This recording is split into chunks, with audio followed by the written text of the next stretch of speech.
नमो नमः। आज दिनांक 2 जनवरी 2024 मंगलवार, तिथ्यानुसार पौष कृष्ण षष्ठी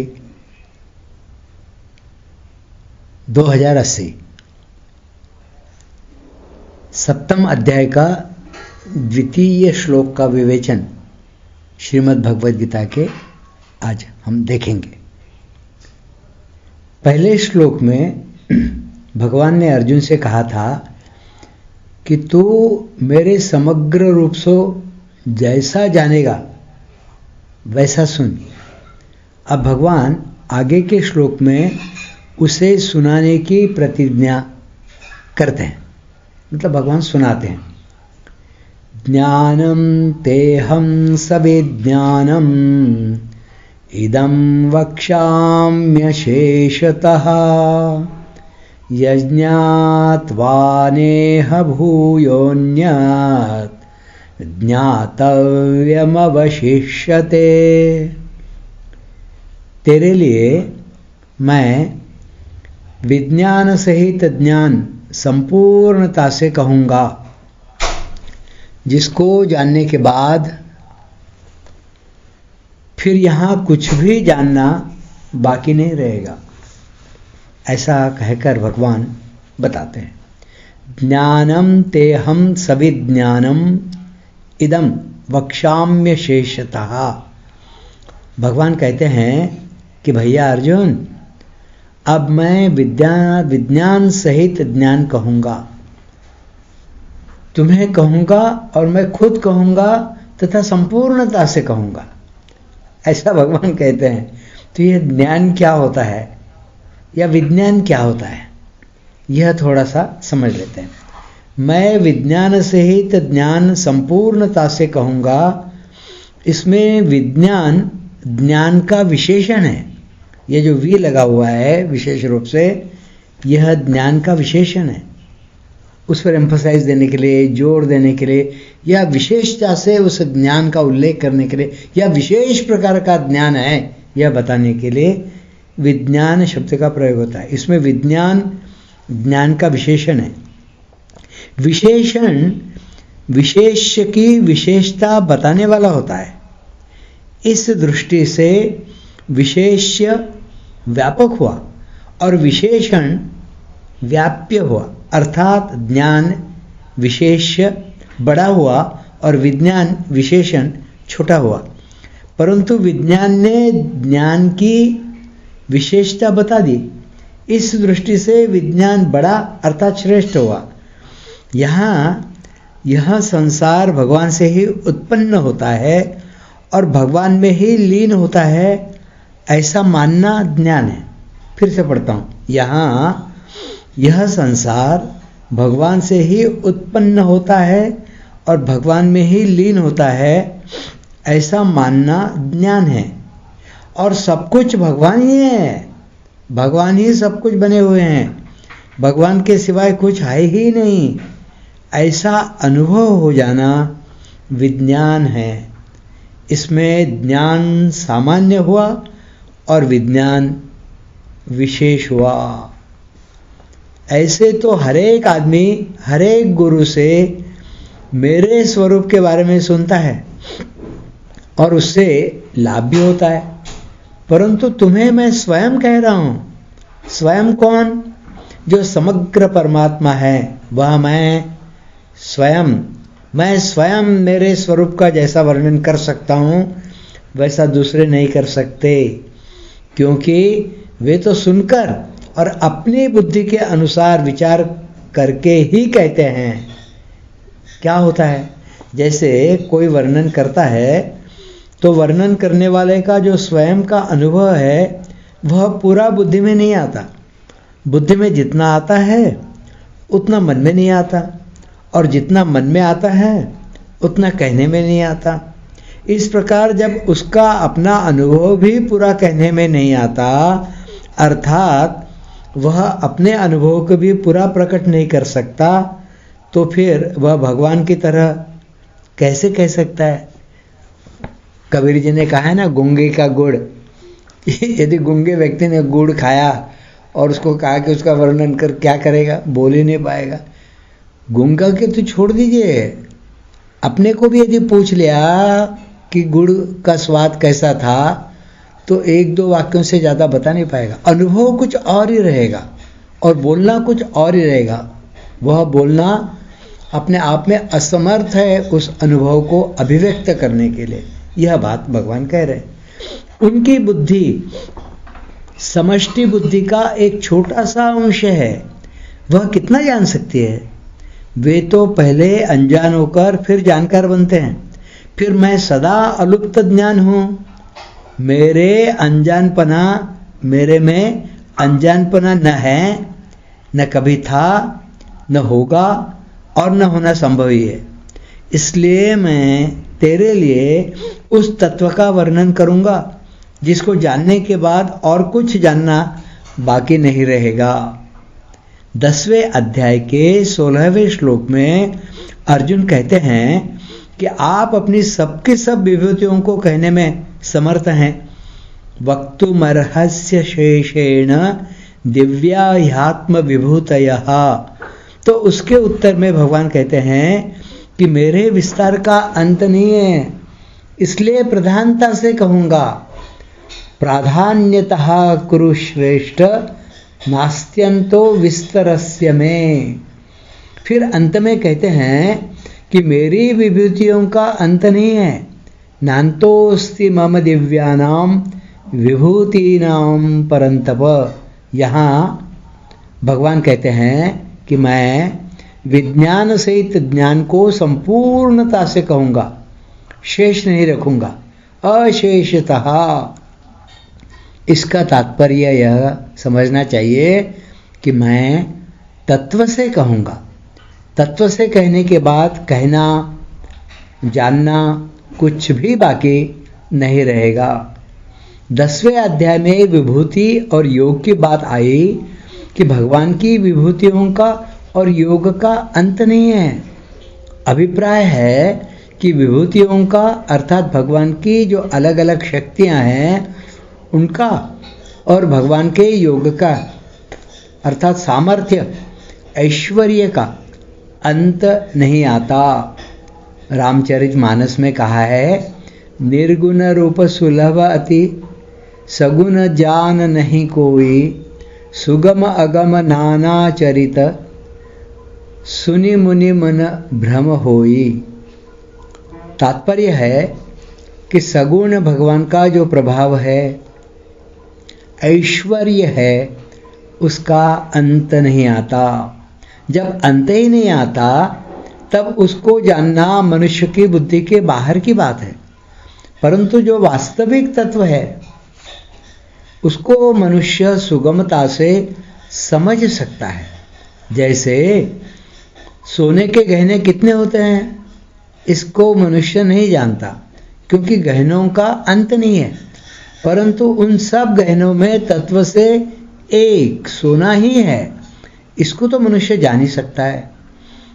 ऐसे ही परमात्मा की संपूर्ण विभूतियों और सामर्थ्य को कोई जान नहीं सकता, परंतु उन सब में तत्व से एक परमात्मा ही है, इसको तो मनुष्य तत्व से जान ही सकता है। परमात्मा को तत्व से जानने पर उसकी समझ तत्व से परिपूर्ण हो जाती है, बाकी नहीं रहती। जैसे कोई कहे कि मैंने जल पी लिया, तो इसका तात्पर्य यह नहीं है कि अब संसार में जल बाकी नहीं रहा। अतः जल पीने से जल का अंत नहीं हुआ है, प्रत्युत हमारी प्यास का अंत हुआ है। इसी तरह से परमात्मा तत्व को तत्व से समझ लेने पर परमात्मा तत्व के ज्ञान का अंत नहीं हुआ है, प्रत्युत हमारी अपनी जो समझ है, जिज्ञासा है, वह पूर्ण हुई है, उसका अंत हुआ है। उसमें केवल परमात्मा तत्व ही रह गया है। 10वें अध्याय के दूसरे श्लोक में भगवान ने कहा है कि मेरे प्रकट होने को देवता और महर्षि नहीं जानते, और तीसरे श्लोक में कहा है कि जो मुझे अज और अनादि जानता है वह मनुष्यों में असम्मूढ़ है और वह संपूर्ण पापों से मुक्त हो जाता है। तो जिसे देवता और महर्षि नहीं जानते उसे मनुष्य जान ले, यह कैसे हो सकता है? भगवान अज और अनादि है ऐसा दृढ़ता से मानना ही जानना है। मनुष्य भगवान को अज और अनादि मान ही सकता है, परंतु जैसे बालक अपनी माँ के विवाह की बारात नहीं देख सकता, ऐसे ही सब प्राणियों के आदि तथा स्वयं अनादि भगवान को देवता, ऋषि, महर्षि, तत्वज्ञ, जीवन मुक्त आदि नहीं जान सकते। इसी प्रकार भगवान के अवतार लेने को, लीला को, ऐश्वर्य को कोई जान नहीं सकता, क्योंकि वे अपार हैं, अगाध हैं, अनंत हैं। परंतु उनको तत्व से तो जान ही सकते हैं। परमात्म तत्व को जानने के लिए ज्ञान योग में जानकारी जानने की प्रधानता रहती है और भक्ति योग में मानने की प्रधानता रहती है। जो वास्तविक मान्यता होती है वह बड़ी दृढ़ होती है, उसको कोई इधर उधर नहीं कर सकता। अर्थात मानने वाला जब तक अपनी मान्यता को न छोड़े तब तक उसकी मान्यता को कोई छुड़ा नहीं सकता। जैसे मनुष्य ने संसार और संसार के पदार्थों को अपने लिए उपयोगी मान रखा है, तो इस मान्यता को स्वयं छोड़े बिना दूसरा कोई छुड़ा नहीं सकता। परंतु स्वयं इस बात को जान ले कि ये सब पदार्थ उत्पन्न और नष्ट होने वाले हैं, तो इस मान्यता को मनुष्य छोड़ सकता है, क्योंकि यह मान्यता असत्य है, झूठी है। जब असत्य मान्यता को भी दूसरा कोई छुड़ा नहीं सकता, तब जो वास्तविक परमात्मा सबके मूल में है उसको कोई मान ले तो यह मान्यता कैसे छूट सकती है? क्योंकि यह मान्यता सत्य है। यह यथार्थ मान्यता ज्ञान से कम नहीं होती, प्रत्युत ज्ञान के समान ही दृढ़ होती है। भक्ति मार्ग में मानना मुख्य होता है। जैसे 10वें अध्याय के पहले श्लोक में भगवान ने अर्जुन से कहा कि हे महाबाहो अर्जुन, मैं तेरे हित के लिए परम अर्थात सर्वश्रेष्ठ वचन कहता हूँ, तुम सुनो।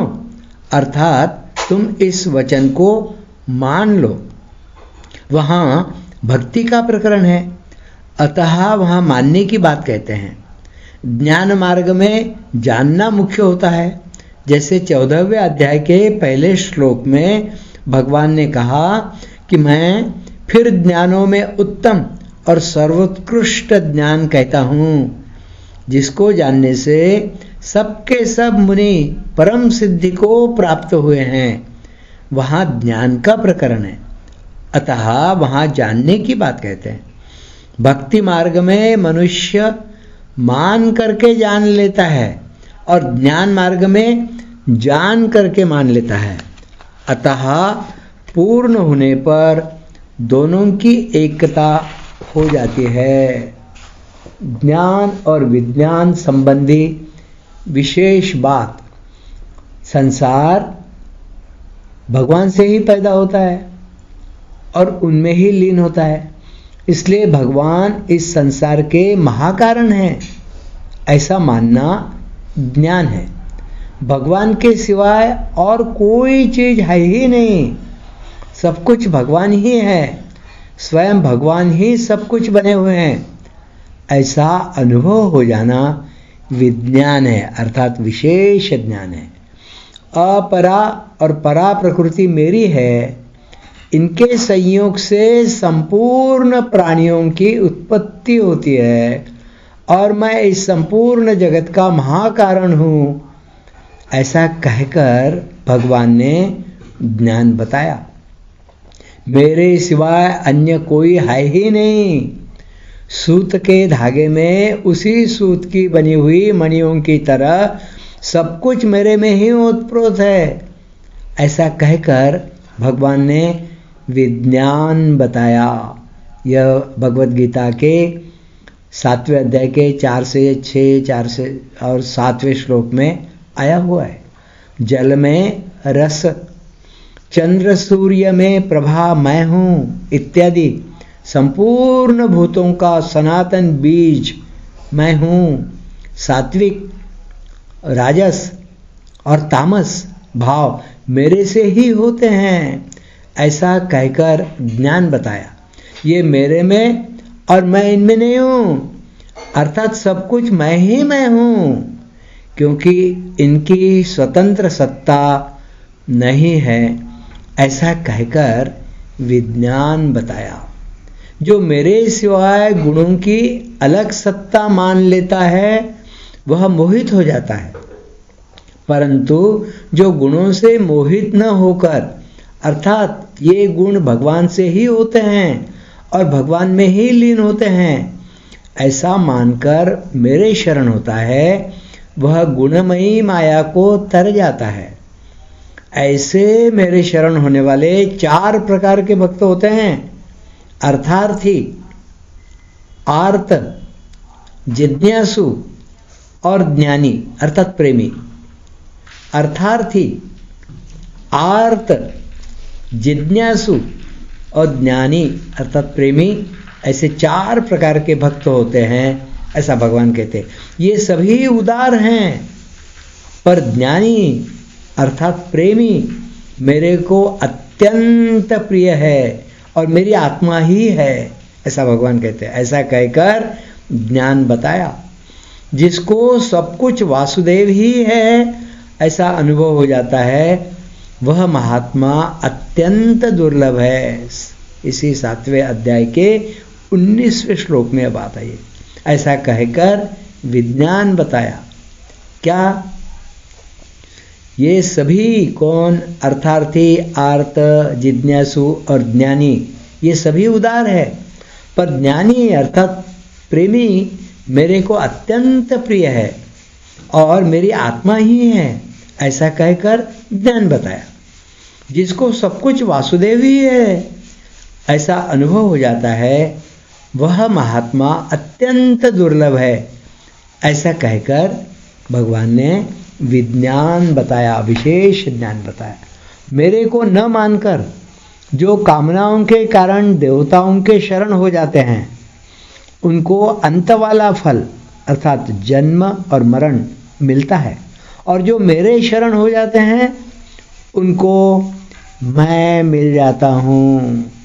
जो मुझे अज और अविनाशी नहीं जानते, उनके सामने मैं प्रकट नहीं होता।